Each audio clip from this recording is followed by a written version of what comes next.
Varicose veins కి సరైన చికిత్స కోసం సంప్రదించండి ఎవిస్ హాస్పిటల్. నమస్కారం. విష్ణు పురాణం 24వ భాగంలోకి వచ్చాం. కృష్ణుడు మధురానగరం చేరాడు. అక్కడ ధనుర్యాగాని కోసం మంత్రపూతంగా చేయబడి ఉన్నటువంటి ఉంచబడిన ధనుస్సుని విరగొట్టి యథాశక్తి దానికి అడ్డం వచ్చిన వాళ్ళందరినీ చావగొట్టాడు. ఈ విషయాన్ని తెలుసుకున్న కంసుడు ఏం చేశాడో చూద్దాం. కంసుడు ఈ విషయం ఎప్పుడైతే తెలుసుకున్నాడో రోషభీషణాకారుడై మల్లయుద్ధ వీరులైన చాణూర ముష్టికులు ఇద్దరిని రప్పించి వాళ్ళకి నూతన అంబరాలు ఆభరణాలు ఇచ్చి ఈ రామకృష్ణుల్ని ఎదిరించండి, వేరువేరుగా అయినా సరే కుమ్మక్కైనా సరే ఎలాగైనా నా పగవారిని రూపుమాపి నా మనోవ్యాధిని పోగొట్టండి, ఇలా చేస్తే కనుక రేపొద్దున సిరి సంపదలన్నింటికీ మీ ప్రాపే కాపు అని చెప్పాడనమాట. రేపు ఉదయమందు మీ మల్లుడితోటి రంగమధ్యంలో ఉండి ఆ పిల్లలిద్దరినీ రూపుమాపండి అన్నాడు. కువలయాపీఠం అనే మదగజం ఒకటి ఉంది మన దగ్గర, దానిని మావిటివాడు తీసుకొచ్చి వాడిని రప్పించి ఈ సభాభవనం ముఖద్వారం దగ్గర ఉంచండి. ఈ బలరామకృష్ణులు ఇద్దరు ద్వారాన్ని సమీపించగానే ఏనుగుతోటి వాళ్ళిద్దరిని తొక్కించండి. ఎందుకైనా మంచిది, మన సైన్యాన్ని తీసుకొచ్చే సైన్యాధిపతులని సిద్ధంగా ఉండాలని చెప్పండి అని పంపించాడు. తెల్లవారగానే స్నానము రాచముస్తాబు అయ్యి రంగ సమీపాన ఉన్నటువంటి ఒక పెద్ద మంచం, ఉత్తుంగంగా ఉన్న పెద్ద మంచం మీద కూర్చున్నాడట. ముందు వెనక పక్కలా ఉండవలసిన చుట్టాలు ఉద్యోగులు మిత్రులు ఆసీనులుగా ఉన్నారు. పౌరకాంతలంతా ఈయన గారి ఈ కంసుడి యొక్క వైభవాన్ని చూస్తూ బంగారు మేడల నుంచి ముచ్చటగా కబుర్లు చెప్పుకుంటున్నట్ట. వసుదేవాది యాదవులు నందాది గోపాలురు సముచిత స్థానాల్లో ఉన్నారు. చాణూర ముష్టికులు మల్లయుద్ధానికి తగిన వేషాలు ధరించి అనుచరులతో కలిసి రంగమధ్యంలో ఉన్నారట. కువలయాపీడంతో మావటివాడు వాకిట్లో సిద్ధంగా ఉన్నాడు. ముఖద్వారం దగ్గర చతురంగ బలం నలుదిక్కులా మోహరించి ఉంది. ఆ దశలో కంసుని అనుమతితోటి రామకృష్ణులు వచ్చారు. వెంట వాళ్ళ వెనకాల పడి కొంతమంది గోపబాలకులు కూడా వచ్చారట. కృష్ణునితోటి చాణూరుడు, రాముడితోటి ముష్టికుడు యుద్ధానికి సిద్ధంగా ఉన్నారు, ముష్టి యుద్ధం చేయటానికి. అక్కడున్న పెద్దలు ఇంత చిన్నపిల్లలతోటి బలిష్ఠులు వయసుకు పెద్దవాళ్ళు అయినటువంటి చాణూరు ముష్టికులు యుద్ధం చేయటువంటి చూస్తే పిల్లలు 12-13 సంవత్సరాల పసిపిల్లల్లాగా ఉన్నారు. అంటే ఒళ్ళు మండిపోయింది. పసిపిల్లలు ఏమిటి, వీడు ఇంతమంది రాక్షసుల్ని చంపాడు, ఎంతమందినో చంపిన వాడిని పసివాడని అనడానికి వీల్లేదు. సరే ఏమైంది, ఈ గుమ్మంలోకి ముఖద్వారంలోంచి రామకృష్ణులు ఇద్దరు లోపలికి ప్రవేశించబోతుంటే మావటి వాటి ఏం చేసేట, కువలయాపీఠం అనే ఆ ఏనుగుని అది కొంత మదమెక్కి ఉన్నది, దాన్ని ఉత్తేజపరిచాడు, కోపం తెప్పించాడు. దానికి కోపం తెప్పించేసరికల్లా అది ఎదురుగుండా ఉన్న వాళ్ళ మీద పట్టిన వెనక్కి తిరిగి కోపం తెప్పించిన వాడి జోలికి వెళ్ళదు, అది ముందున్న వాళ్ళ మీదకి వెళ్తుందనమాట. వాళ్ళిద్దరి మీదకి ఒక దూకిందట. దూకేసరికల్లా ఈ పైనున్న మావటి వాడిని లాగేశాడట కిందకి. బలరాముడు పైనుంచి కిందకి ఒక ఎగిరి కృష్ణుడు ఏం చేశాడు, పిడిగుద్దులతోటి కువలయాపీఠాన్ని వంచేశాడు. సంహరించారు మావటి వాడిని, సంహరించి కువలయాపీఠాన్ని కూడా సంహరించి దాని ఆ ఏనుగు యొక్క 2 దంతాలని చెరో పక్క నుంచి లాగి భుజాల మీద వేసుకొచ్చారట. ఇద్దరు కాలదండధరులుగా వచ్చారు. ఎట్లా ఉందంటే ఈ కాలదండధరులు యముడే ఇలా 2 స్వరూపాల్లో వస్తున్నాడు అనిపించిందట. ఆ దండాలతోటి లోపలికి వస్తూ ఉంటే కృష్ణుడు చాణూరుడు బాహుయుద్ధానికి తలపడ్డారు. ఇద్దరికి చాలాసేపు పట్టువిడుపుతోటి భీకరంగా పోరు సాగింది. చివరికి కృష్ణుడు విజృంభించి చాణూరుని పాదాలు పిడికిట బిగించి 100 మార్లు పైనుంచి మహావేగంతో తిప్పగా వాడి నోట్లోంచి ముక్కులోంచి చెవుల్లోంచి నెత్తురు కారిపోయిందట. శరీరం చీలి విరిగిన అది ఒక వస్తువులాగా, వస్తువు విరిగితే ఎట్లా పడుతుందో అట్లా పడిపోయిందట, ప్రాణాలు హరించేసింది. అదేవిధంగా బలభద్రుడు ముష్టికునితోటి పట్లు పట్టి అతన్ని శవాన్ని చేసి విసిరేశాడు. ఈ వైపరీత్యం తన కళ్ళ ముందే జరగటం కంసుడికి రోషం పెరిగిపోయింది. ఒళ్ళు మండిపోతుంది. చూస్తూ ఉంటే ఎవరో ఒకళ్ళు యుద్ధం చేస్తుంటే మిగిలిన వాళ్ళ బయట నుంచిన వాళ్ళు కూడా ఒక కొట్టు లాగు పెట్టు చెయ్యి ఇంకోసారి అలాగే అలా అరుస్తూ ఉంటారు. ఎప్పుడు ఇది వాళ్ళిద్దరి పట్ల ఇద్దరి మీద యుద్ధాన్ని ఎంకరేజ్ చేసే ఉద్దేశం ఉంటే ఇక్కడ యుద్ధం కాదు, ఎట్లాగైనా వీళ్ళని సంహరించాలన్న ఆలోచనే ఉంది అతనికి. సంహారం పోయి వాళ్ళని ఏమీ చేయలేక వాడికి చిన్న దెబ్బలు కూడా తగలటం లేదు, సంహారం ఏమో వీళ్ళ పాలబడింది. ఈ వైపరీత్యం చూసేసరికల్లా కోపం పట్టలేక దేవకి వసుదేవుల్ని చెరసాలలో బంధించండి, నా తండ్రి ఉగ్రసేనుడి తల తెగ నరకండి, యదువృష్టి కాంభోజ అంధకారులను వాళ్ళందరినీ కొర్రుళ్ళు నాటి బాధించండి, నందాదులను గొల్లలను చితకొట్టి వాళ్ళ ఆలమందలను ఆస్తిపాస్తుల్ని కొల్లగట్టండి అని ఆజ్ఞలు జారీ చేసి నేను ఈ పిల్లలు బలరామకృష్ణుల పని పడతానని వాద్యాలు వాయించద్దని చతురంగ బలాన్ని రమ్మని ఆజ్ఞాపించాడు, అరిచి కేకలు పెడుతున్నాడు అనమాట. ఇప్పుడు ఇద్దరు గెలవంగానే వెంటనే వాద్యఘోష వినపడుతుంది, గెలిచారు గెలిచారు శభాష్ అని. శభాష్లు వద్దంటున్నాడు అనమాట. ఈ చతురంగ బలాల్ని కూడా వచ్చేసేయమన్నాడు రంగం మీదకి అనేసరికల్లా కృష్ణుడు ఏం చేశాడట, ఒక్క ఎగురెగిరి ఏ మంచం మీద అయితే కంసుడు ఉన్నాడో అక్కడికి ఒక ఎగురు ఎగిరి పైకి వెళ్ళాడట. ఎగిరి కిరీటాన్ని పడగొట్టి వక్షానికి అదిమి ఒక్క తాపులో కిందకి దోసి కుప్పిగంతులు వేసి వీపు మీద తన్నాడు. ఇంకా చెప్పేదేముంది, వాడి ప్రాణవాయువు వాయువులో కలిసిపోయింది. కంసవధ ఇట్లా విచిత్రంగా ఏ ఆయుధంతో కాకుండా ఒట్టి తలపోటు పిడికిటి పోట్లతోటే అతని ఆయు హరించుకుపోయింది. పువ్వుల వాన కురిసిందట ఆకాశం నుంచి. దేవదుందుభులు మోగాయి, గంధర్వులు మనోహరంగా పాటలు పాడారు పైనుంచి. బలరాముడు కంసుడు తమ్ముడిని కూడా అలాగే చాళ్ళు చేతులు కూడగట్టి మీదకెక్కి గిరగిరా తిప్పి కిందకి పడగొట్టాడు. ఆ దెబ్బతో వాడి ప్రాణాలు కూడా అన్న ప్రాణాల్లాగానే అంతరించుకుపోయాయి. ఈ సంఘటన చూస్తున్న యాదవులు నందాదులు పరమానందులయ్యారు. తర్వాత బలరామకృష్ణుడు దేవకీ వసుదేవుల వద్దకు వెళ్ళి పాదాభివందనాలు చేయగా మహానందంతో వాళ్ళ కుమారులని కౌగిలించుకున్నారు. మీరు దేవతలకు కూడా అసాధ్యాలైన పనులు చేస్తున్నారు. మా అదృష్టవశాత్తు కొడుకులుగా పుట్టిన ఆ వాసుదేవుడే మీరు. మీ మాయకు లోబడి మేము గుర్తించలేకుండా ఉన్నాము. మా ఎందున్న మాయను పోగొట్టి భక్తితో మా జీవితాలను పెనవేసి మా ఎందున్న అపరాధాలను బాపి రక్షించమని భగవత్ ప్రార్థన చేస్తున్నట్టుగా కుమారులని ప్రార్థించారట. అప్పుడు కృష్ణుడు అలా అనకండి, మేము మీ పిల్లలం, ఆదరాభిమానాలతో మీరు మమ్మల్ని పెంచుకోవాలి అని చెప్పి తన మాయ చేత వారి వివేకాన్ని తెరగప్పి అలాగే అక్కడ ఉన్నటువంటి బంధుమిత్రాదులందరినీ చూసి సముచిత రీతితోటి మాట్లాడారు. బాబాయి మామయ్య అందరినీ కుశలం కనుక్కున్నారనమాట. కంసుని అంతఃపుర కాంతలు వచ్చి ఈ భర్త ఇక కళేబరం మీద పడి తలా వక్షం గుండెలు బాదుకుంటూ ఏడవడం ప్రారంభించగా కృష్ణుడు వాళ్ళ దగ్గరికి వెళ్ళి వాళ్ళ దుఃఖాన్ని పోగొట్టి మాటలతో ఓదార్చి పంపించాడు.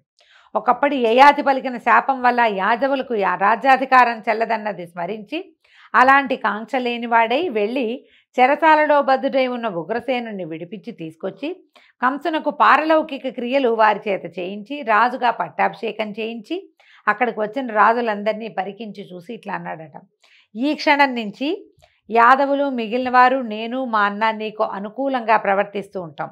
ఏలాంటి నెదురు బెదురు లేక పరిపాలన సాగిస్తూ ఉండని ఉగ్రసేనుడికి ధైర్యం కలిగించి వాయువుని ఆహ్వానించాడట. ఇంద్రుడి వద్దకు వెళ్ళి నేను ఇమ్మన్నానని చెప్పి సుధర్మను అడిగి తీసుకురా అని అడగంగానే వాయుదేవుడట అమరావతికి వెళ్ళి సుధర్మని తీసుకొచ్చాడు. సుధర్మ అంటే దేవసభట. సుధర్మని తీసుకొచ్చాడట. ఉగ్రసేనుడు ఆ సభ మధ్య పీఠాన కూర్చుని ఈ సుధర్మ అనే దేవసభని భూలోకానికి మన ద్వారకా అనకూడదు మధురా నగరానికి తీసుకొస్తే ఇక్కడ ఈ ఉగ్రసేనుడు ఆ సుధర్మలో కూర్చునే పాలన చేసేవాడట.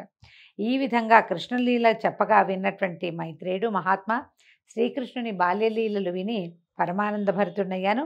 ఆ అవతార పురుషుని తర్వాతి వృత్తాంతము అలాగే బలభద్రుని చరిత్ర కూడా వర్ణించి చెప్పు, వివరంగా చెప్పమని మైత్రేయుడు అడిగేసరికల్లా పరాశర మహర్షి ఇట్లా చెప్తున్నారు. ఇలా ఉగ్రసేనుని యాదవరాజుగా పట్టాభిషిక్తుని చేసి అతని చేత నానా యజ్ఞాలు ఎన్నో రకాల యజ్ఞాలు చేయించి అన్నదమ్ములిద్దరూ విద్యార్థులై అవంతిపురానికి వెళ్ళి వేదశాస్త్ర పారంగతుడైన సాందీపుడు అని కూడా అంటారు, ఆయనకి శిష్యులయ్యారట. తర్వాత కొంచెం పెద్దవాళ్ళు అయ్యాక మామూలుగా 8వ ఏటే గురువాశ్రమాలకు వెళ్ళిపోతారు. కానీ వీళ్ళు 12-13 సంవత్సరాలు వచ్చేదాకా వెళ్ళాల, ఇక్కడే ఉన్నారు. అప్పుడు పంపించారు చదువుకి. పంపించేసరికల్లా అక్కడికి వెళ్ళి 64 విద్యలు 64 దినాలలో నేర్చుకున్నారట. గురువు అబ్బురపాటుతో చూసేట, అయ్యో ఏమిటిది భగవద్విలాసం, ఇట్లా వచ్చింది వీళ్ళకి అని. ఈ శిష్యులు ఏమన్నారట, గురుదేవా మేము మీకోసం ఏం చెయ్యాలి, మీకేం కావాలో చెప్పండి, అదే మేము మీకు సమర్పించే గురుదక్షిణ అని అడిగేసరికల్లా అప్పుడు ఈయన ఏం చెప్పాడట, ఈ సముద్రం పక్కనే ప్రభాసం అనే తీర్థం ఉంది. ప్రభాస తీర్థం అహ్మదాబాద్కి దగ్గరలో ఉంటుంది, గుజరాత్లో ఉంది. అక్కడ దానిలో నా కొడుకు చిన్న వయసు వాడు పడి మరణించాడు, వారిని బతికించి తీసుకురండి అని అడిగాడట. అప్పుడు ఈ బలరామకృష్ణులు ఇద్దరు అస్త్రశస్త్రాలు ధరించి సముద్రం దగ్గరికి వెళ్ళగా సముద్రుడు భయపడి ఘోషించాట, పెద్ద మోత వచ్చిందట సముద్రంలోంచి. అప్పుడు పంచజనుడు అనే రాక్షసుడు శంఖరూపుడితోటి ఆ బ్రాహ్మణ బాలుని చంపాడు అని శబ్దం అనమాట ఆ ఘోషలోంచి. ఈ సముద్రుని ఘోషను అర్థం చేసుకున్నటువంటి కృష్ణుడు అన్నను గట్టు మీద ఉండమని సముద్రంలోకి ప్రవేశించి పంచజనుడు అనే వాడిని సంహరించి వాడి శంఖరూపమైన ఎముక ఘోషించేటట్టుగా చేశాడట. ఆ నాదం రక్కసులకి భీకరము, వేల్పులకి ప్రమోదకరము అయిందట. తర్వాత కృష్ణుడు యమలోకానికి వెళ్ళి తన రాక యమునకు చెప్పి గురుపుత్రుణ్ణి తీసుకొచ్చి గురువుకి అప్పచెప్పాడు. తదుపరి అన్నదమ్ములు గురువుకి నమస్కరించి సెలవు తీసుకుని మథురా నగరానికి వెళ్ళిపోయారట. అంత జరాసంధుడికి కంసవధ గురించి తెలుసు ఆల్రెడీ. జరాసంధుని కూతుళ్ళు ఇద్దరు కంసుని యొక్క భార్యలుగా ఉన్నారు. ఆయన భార్యలుగా అస్థి ప్రాస్తి అనేవాళ్ళు ఆయన సొంత కూతుళ్ళు అనమాట. కృష్ణుడి వల్ల వాళ్ళకి వైధవ్యాన్ని, ఆయన కోపం వచ్చింది, కృష్ణుడి వల్లే వాళ్ళకి వైధవ్యం వచ్చింది, వాడి సంగతి చెప్పాలనుకున్నాడు. 23 అక్షౌహిణుల బలంతో మధుర మీదకి దండెత్తి వచ్చాడట. చాలా పెద్దదండి 23 అక్షౌహిణులు అంటే భారత యుద్ధం కంటే పెద్దది యుద్ధం అనమాట. రామకృష్ణులకి వీళ్ళకి సైన్యం తక్కువ ఉంది మధురా నగరంలో. వీళ్ళు తక్కువ సైన్యంతో ఎదిరించారు. తగిన విల్లు, ఆయుధాలు, అమ్ములు ఏమీ లేవు వీళ్ళ దగ్గర. అయితే ఎప్పుడైతే ఈ ఆయుధాలు లేకుండా కృష్ణుడు యుద్ధరంగానికి వచ్చాడో ఆకాశం నుంచి అక్షయమైనటువంటి బాణాల అమ్ముల పొదులు, అక్షయ తూణీరాలంటారు, తీసిన కొద్దీ వస్తూనే ఉంటాయి, అయిపోవు అనమాట. శార్ంగమలే విల్లు, కౌమోదకి అనే గద కృష్ణుని ముందు, తర్వాత బలిష్టమైన ముసలం అంటే రోకలి, హలం అంటే నాగలి, ఈ రెండు బలరాముని ముందు పడ్డాయి. వాటిని ధరించి ఇద్దరు, ఈయనేమో ఇది భుజానేసుకుని, రోకల్ని ఒక భుజానేసుకుని, ముసలాన్ని రెండో చేత్తో పుచ్చుకుని బలరాముడు ఈ విల్లు, తర్వాత అక్షయ తూణీరాలు భుజానికి తగిలించుకుని ఇంకో చేత్తో గదని పట్టుకుని కృష్ణుడు యుద్ధానికి వెళ్ళారట. విపరీతంగా ధరించారు, దారుణంగా రణం సాగించారు. జరాసంధుడు ముందు వెనక చూడక రణరంగాన్ని విడిచి పారిపోయేటట్టుగా చేశాడు. ఈ విధంగా బలరాముడు 18 సార్లు మధురా నగరం మీద దండెత్తారు. ప్రతిసారి రామకృష్ణులతోటి చావు దెబ్బలు తినే పారిపోయారు. తర్వాత నారదుడు ప్రేరేపించగా కాలయవనుడనే యవన ప్రభువు మధుర మీదకి దండెత్తి రావడాన్ని తెలుసుకుని ఈ కృష్ణుడు ఏమనుకున్నాడట ఆలోచించి, ఎవరికీ ప్రవేశ శక్యం కానట్టుగా ఒక నగరాన్ని కల్పించాలని సంకల్పించాడు. ఒక నగరాన్ని ఏర్పాటు చేసుకోవాలని. అది ఎక్కడ చేయాలనుకున్నాడు? సముద్రంలో చేయాలనుకున్నాడు. 100 యోజనాల వైశాల్యము, ప్రాకారము, అగడ్తలు, చక్కని పూతోటలు, కోనేళ్లు, లెక్కకు మిక్కిలిగా సుందర మందిరాలు కలిగినటువంటి నగరాన్ని ఏర్పరిచి సముద్రంలో దానికి ద్వారక అని పేరు పెట్టాడు. మధురలో ఉన్న వారందరినీ అక్కడికి పంపించి చతురంగ బలాలతో బలభద్రునే సంరక్షకుడుగా నియమించాడు. కాలయవనుడు గొప్ప సేనతో మధుర మీదకి దండెత్తొచ్చాడు. కృష్ణుడు బాగా ఆలోచించాడు ఎట్లా వీడిని చంపటం అని. అయితే ఏ ఆయుధము లేక రిక్తహస్తాలతోటి కాలయవనుని వద్దకు వెళ్ళి తన పేరు చెప్పి, నేను పరిగెత్తుకుంటూ పోతూనే ఉంటాను, చేతనైతే వెంట తగిలి పట్టుకొని పరిగెత్తాడట. పెట్టేసరికల్లా ఈ యవన రాజు పరిగెత్తుకుంటూ ఆయన వెనకాల వెళ్ళేసరికి వెళ్ళగా ఒక కొండ గుహలోకి ప్రవేశించాడట కృష్ణమూర్తి. ఈ కాలయవనుడు కూడా అదే గుహలోకి ప్రవేశించాడు. ఆ గుహలో ఒక విశాలమైన వేదిక, దానిపై ముసుగు వేసుకుని పడుకున్నాడు ముచికుందుడనే ఒక రాజుగారు. ఆయన కొంతకాలం క్రితం దేవదానవులకి మధ్యలో జరిగిన యుద్ధంలో దేవతల పక్షాన ఉండి రాక్షసుల్ని చంపి దేవతల వల్ల 2 వరాలు పొందాడట. ఏమిటి? నాకు యుద్ధశ్రమ తీరే వరకు చాలా కాలం, యుగాలైనా సరే నిద్రపోవటం, నిద్రలో ఉండగా వచ్చి బలాత్కారంగా లేపిన వాళ్ళు ఎవరైతే వాళ్ళు తన దృష్టికి దొరికితే వాడు కాలిపోవాలి, వాడు సర్వనాశనం అయిపోవాలి, నన్ను నిద్ర లేపకూడదు. ఎవడు నా కంటి చూపుకి దొరుకుతాడో వాడి బూడిదయ్యేట్టుగా దేవతల దగ్గర నుంచి వరం పొందాడు. వరం పొందితే ఈయన ఏం చేశాడు? కృష్ణుడు ఆ గుహలలోకి పరిగెడుతూ ముచికుందుడి గుహలోకి ప్రవేశించి అదృశ్యమైపోయాడు. ఈ నిద్రలో ఉన్న ముచికుందుడి గుహలోకే ఆయన ఎక్కడైతే పడుకున్నాడో అక్కడికి కాలయవనుడు పరిగెత్తుకొచ్చి ఈ పడుకుని ఉన్నటువంటి పొడుగాటి స్వరూపము, పచ్చని బట్ట, తల కింద చేయి పెట్టుకుని పడుకున్న స్వరూపాన్ని చూశారు కదా, కృష్ణుడే పడుకున్నాడని నమ్మి ఏం చేశాడంటే కాలయవనుడు ఒక కాలుతో ముచుకుందుని ఒక తన్నదన్నాడు. తనంగానే ఆయన మెలకు వచ్చి కళ్ళు తెరిచి చూసేసరికల్లా ఆ కుచూపులోంచి వచ్చిన కోపాగ్ని జ్వాల తగిలి యవనరాజైన కాలయవనుడు నిలువుతా కాలి బూడిదైపోయాడట. చాటుగా ఉన్న కృష్ణుడు ముచుకుందుడి దగ్గరకు వచ్చాడు. అప్పుడు ఎవరు నువ్వు అని రాజుగారు ప్రశ్నిస్తే, వసుదేవుననే యాదవుని కొడుకుని నన్ను కృష్ణుడు అంటారు అనగానే పరిగెత్తుకుంటూ లేచి వచ్చాడట ముచుకుందుడు. లేచి వచ్చి ఆయనకి సాష్టాంగంగా నమస్కరించి, దేవదానవ యుద్ధం తర్వాత ఇంద్రుని మాట మీద ఈ కొండ గుహలో నిద్రించడానికి నేను వస్తుంటే గార్గ్యుడు అనేటువంటి ఒక బ్రాహ్మణుడు, ఒక ముని నా దగ్గరకు వచ్చి, రాజా, ద్వాపర యుగాంతమునందు భూభారం తీర్చడానికి మహావిష్ణువు యదువంశం నందు దేవకీ వసుదేవుల కుమారుడుగా జన్మిస్తాడు, కృష్ణుడనే పేరు కలిగి ఉంటాడు, నీకు ఆ దేవుని దర్శనం అవుతుంది, శుభప్రదుడితో నీకు మోక్షం లభిస్తుందని చెప్పారు. తండ్రి దయచేసావా ఇంతకాలానికి. ఈ ముచికుందుడు కృతయుగానికి చెందినవాడండి. ద్వాపర యుగం దాకా పడుకున్నాడు. మొత్తం కృతయుగం అంతా ముప్పాతికి నిద్రపోయినట్టే. అక్కడి నుంచి త్రేతాయుగం మొత్తం నిద్రపోయాడు.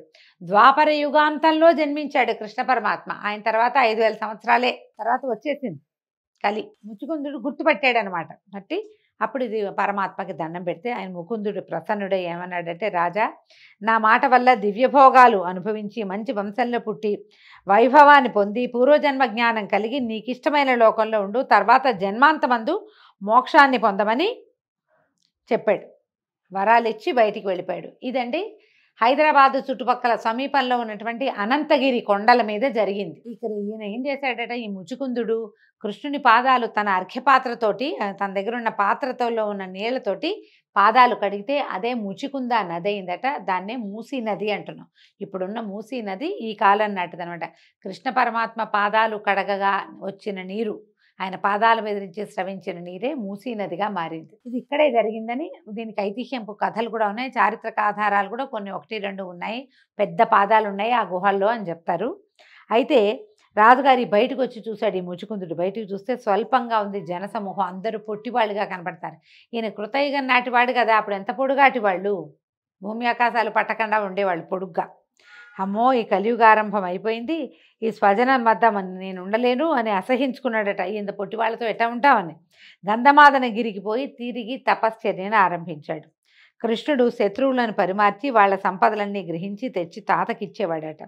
ఈ విధంగా కృష్ణ సంరక్షణలో యాదవ వంశం ఆ అభివృద్ధి కలదై రాణించింది. ఒకనాడు ఇలా ఉండగా బలభద్రుడు కృష్ణునితోటి చెప్పి గోకులానికి వెళ్ళాడట. మధుర నుంచి గోకులానికి వెళ్ళాడు. యశోదానందలకు నమస్కరించి గోపాలుడు అందరినీ పలకరించి కానుకలిచ్చి గోపికలకేమో వస్త్రాలనిచ్చి ఆనందంగా విహరిస్తుండగా ఒకనాడు వరుణుడు వచ్చాడట. బలరామునకు వివిధ మణిమయ భూషణాలు ఇచ్చి ఇష్టాగోష్ఠి జరిపాక బలరాముడు అడిగాడట, ఏమయ్యా, ఒక కాలంలో నీ నుంచి వచ్చినటువంటి వారుణిని సేవిస్తారు కొందరు పెద్దలు, దానివల్ల ఏమవుతుంది, వరుణుడి నుంచే వారుణి వచ్చిందంటే, వారుణి అంటే మద్యమేనండి, ఇది ఎలా ఎందుకు అని అడిగేసరికి వరుణుడు చెప్పాట, దేవదానవులు అమృతం కోసం పాల సముద్రాన్ని తరుస్తూ ఉన్నప్పుడు అమృతం కన్నా ముందొచ్చింది వారుణి. రోగాలను పోగొడుతుంది, బలవృద్ధిని కలిగిస్తుంది, ఆనందంగా విహరించేటట్టు చేస్తుంది. దాన్ని సేవిస్తూనే కదా దేవదానవులు పరమానందంగా కాలం గడుపుతున్నారు. సూర్యుని సేవించని వాళ్ళది ఒక బతుక, నువ్వు కూడా నేటి నుంచి సురాపానం చేస్తూ ఉండు అని చెప్పి ఈ వరుణుడు ఏం చేశాట, వారుని కలశాన్ని బృందావనంలో ఉన్నటువంటి ఒక చెట్టు తొర్రలో స్థాపించి వెళ్ళిపోయాడట. అయితే ఈ కలశంలోంచి వచ్చేటువంటి మద్యం యొక్క గంధము ఆ ప్రాంతానికి ఒక ప్రత్యేకమైన శోభను తెచ్చినట్టు, ఏదో గుమగుమలాడుతూ ఉంటుంది. మద్యం గుమగుమలాడుతా అంటే నాకు తెలియదండి, దీంట్లో పురాణంలోనే అట్లా చెప్పబడింది.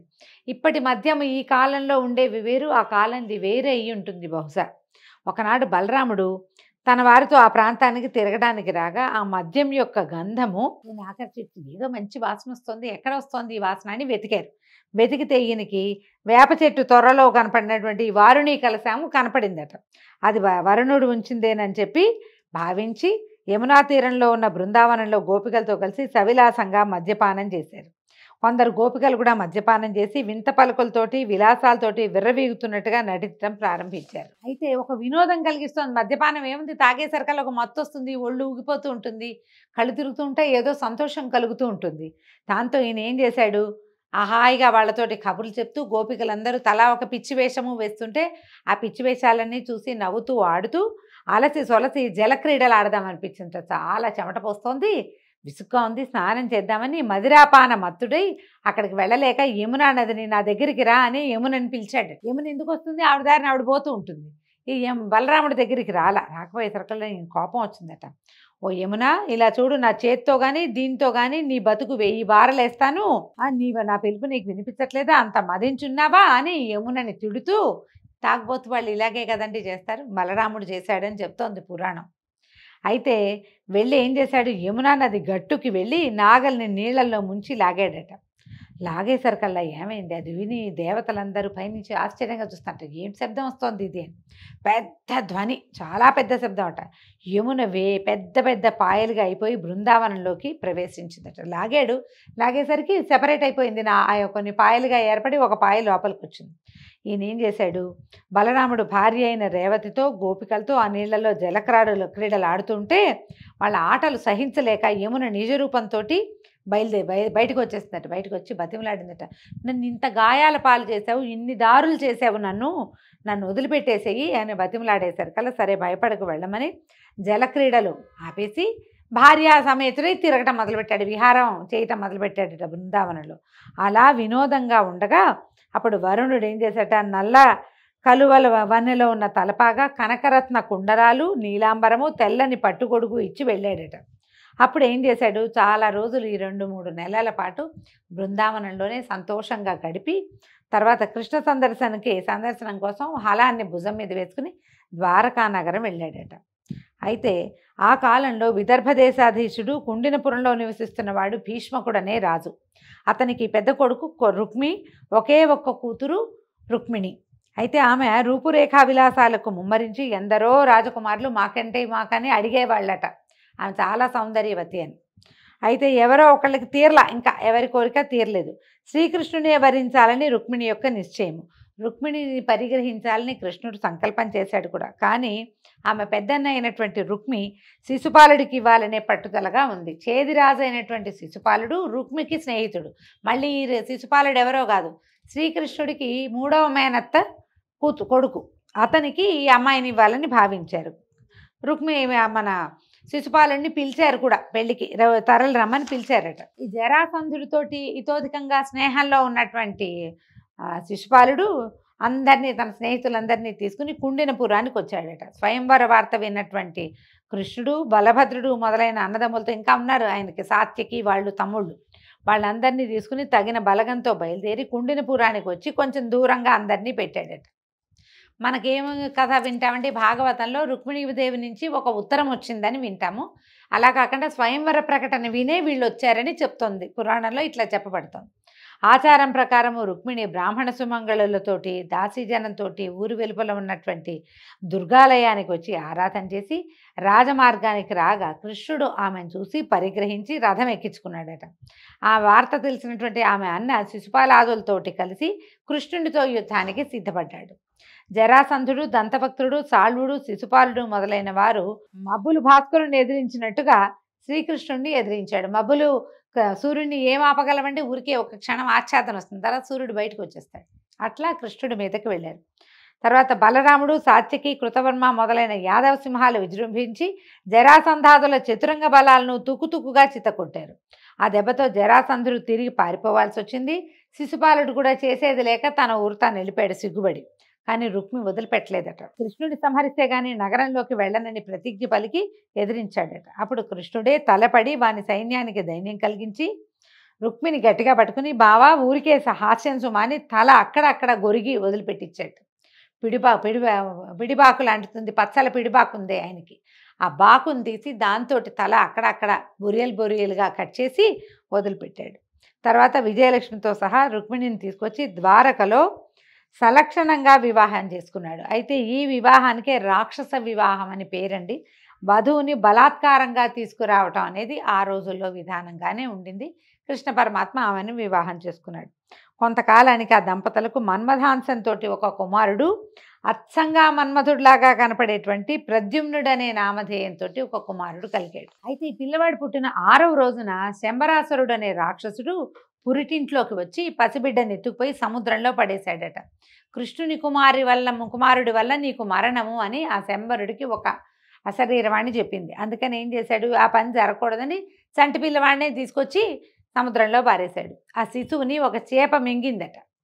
మింగేసరికల్లా ఏమైంది, ఆ మింగిన చేపని ఒక జాలరివాడు పట్టి శంబరాసురుడి కూతురికే తీసుకుపోయి ఇచ్చాడు ఆ చేపని. ఆ చేపను తరిగేసరికల్లా దానికి దాపుగా ఉన్న లోపలున్న శిశువుని చూసి ఆశ్చర్యపోతుంటే నారదుడు వచ్చి అనేసరికి వచ్చి చెప్పాడు, ఏమని, లలన ఈ పిల్లవాడు శ్రీకృష్ణుని కుమారుడు, జాగ్రత్తగా పెంచు అని చెప్పేసరికల్లా ఆవిడ అలాగేనని పిల్లాన్ని పెద్ద చేసింది. అయితే కాగా శంబరునికే ఈ విషయం తెలిసేసరికల్లా పిల్లాడు కొంచెం పెద్దవాడయ్యాడు ప్రద్యుమ్నుడు. అప్పుడు యుద్ధానికి వచ్చాడట శంబరాసురుడు. తెలుసుకున్నాడు కృష్ణుడి కుమారుడు తమ నగరంలోనే పెరుగుతున్నాడని తెలుసుకుని సర్వలక్షణ లక్షితుడుగా ఉంటాడు అబ్బాయి. అతనితో యుద్ధం చేసి చేసేసరికల్లా శంబరాసురుని చీల్చి చెండాడేశాడట ప్రద్యుమ్నుడు. అప్పటి వరకు సంరక్షణ చేస్తున్నటువంటి మహిళ మాయావతి ఈ ప్రద్యుమ్నుడిని తీసుకొచ్చి ఇక్కడికి వదిలిపెట్టాడు. ప్రద్యుమ్ని తీసుకొచ్చి ఇక్కడ వదిలిపెట్టింది. ద్వారకా నగరంలో తీసుకొచ్చి అంతఃపురంలోకి తీసుకొచ్చిందట. తీసుకొస్తే అక్కడ వచ్చిన వాళ్ళంతా ఆశ్చర్యపోయారట. అంతఃపురంలో ఉన్న ఆడవాళ్ళంతా అంత అందమైన ఆ కుర్రవాడిని చూసి మాయావతిని చూస్తూ ఎవరు వీళ్ళని ఆశ్చర్యపోతుంటే రుక్మిణి వచ్చి ఆవిడ చూసిందట. అయ్యో ఎవరి కుర్రవాడు ఆనాడు శివుడి కంటిమంటకి మరణించిన మన్మధుడిలాగా పుట్టాడా? ఏ తల్లికి అన్నది ఇంత నవమన్మధుడైన కొడుకుని నా కొడుకు బతుకుంటే ఈ వయసులోనే ఉంటాడు కదా అని ఆవిడ కుమారుడిని చూస్తూ కళ్ళనీళ్ళు పెట్టుకుంటే పిల్లాడు ముద్దుగా ఉన్నాడు, నా కుమారుడు కూడా ఇటగే ఉండేవాడు అనుకుంది. కొడుకుని గుర్తుపట్టలే ఆవిడ. అంతలో నారదుడు లోపలికి వచ్చి, అమ్మ పుట్టిన 6వ నాటి రాత్రి శంబరుడనే రాక్షసుడు ఎత్తుకుపోయిన నీ కొడుకే ఈ యువకుడు అని ప్రద్యుమ్నుని యొక్క వృత్తాంతాన్ని చెప్పాడు. శ్రీకృష్ణుడు దేవుడు, ఆయనేమో ఆదిదేవుడు విష్ణువు, నీవేమో లక్ష్మీదేవి, ఈ యువకుడు సాక్షాత్తు మన్మథుడు, ఈ యువతి రతి, ఈవిడే రతీదేవి, ఇది మీ చరిత్ర, మీ మహిమను ఎవరూ తెలుసుకోలేరని చెప్పి వెళ్ళిపోయాడు. తర్వాత ఎవరి వల్ల అయితే పెంచబడ్డాడో ప్రద్యుమ్నుడు ఆమె మాయావతినే వివాహం చేసుకున్నాడు. దీంతో ఈరోజు విష్ణు పురాణపు గాథలు పరిసమాప్తం అండి. రేపు ఉదయం మళ్ళీ తర్వాత గాథలో కలుసుకుందాము. నమస్కారం.